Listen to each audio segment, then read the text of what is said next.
इस वैश्विक संकट ने अगर दुनिया की अर्थव्यवस्था को तोड़ दिया है तो चीन भी कुछ कम नहीं घबराया हुआ है। चीन के राष्ट्रपति शी जिनपिंग पिछले दिनों जापान के प्रधानमंत्री शिंजो आबे की तरफ से हुए एक ऐलान की वजह से खासे परेशान और डरे हुए हैं।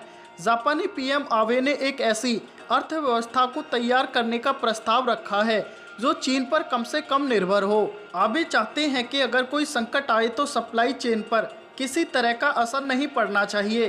जापानी पीएम के ऐलान ने चीन के राजनीतिक हलकों में भूचाल ला दिया है। निक्केई एशियन रिव्यू की एक रिपोर्ट के मुताबिक पिछले दिनों सेंट्रल बीजिंग के झोंगनानहाई, जहां पर चीन की कम्युनिस्ट पार्टी के नेता और सरकार के कई ऑफिसेज हैं, वहां के माहौल में काफ़ी हलचल देखी जा सकती है।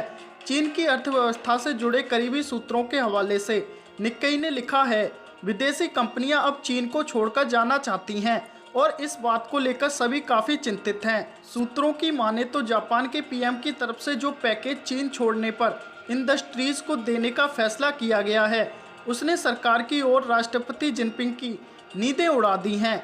फरवरी में हुए एक सर्वे के मुताबिक कोरोना वायरस संकट की वजह से जापान की 37% यानी 2600 कंपनियों ने माल की खरीद के लिए चीन की जगह दूसरे देशों पर निर्भरता दिखाई थी। जिनपिंग जापान के दौरे पर जाने वाले थे, मगर महामारी ने इस दौरे में खलल डाल दिया।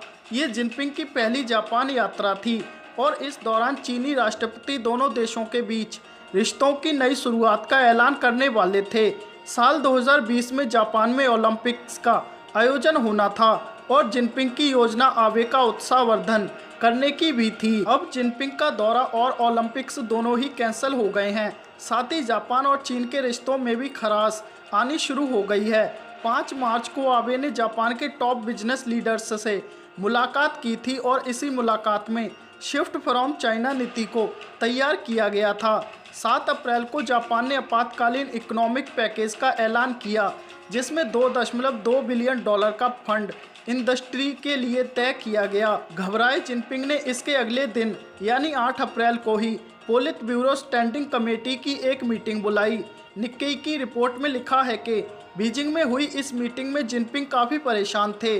उन्होंने यहां पर कहा, जिस तरह से महामारी दुनिया भर में फैल रही है, दुनिया की अर्थव्यवस्था एक खतरे की तरफ बढ़ रही है। जिनपिंग ने आगे कहा, अस्थिर और अनिश्चित कारक भी बढ़ते जा रहे हैं।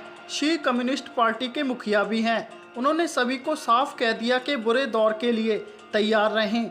जिनपिंग ने ये बात भी कही कि दिमाग से तैयार रहें और आने वाले समय में होने वाले बदलाव के साथ आगे बढ़ें। बता दें, 7 सदस्यों वाली पोलित ब्यूरो स्टैंडिंग कमेटी आमतौर पर हफ्ते में सिर्फ एक बार ही मिलती है, मगर इस तरह की मीटिंग कोई साधारण नहीं है।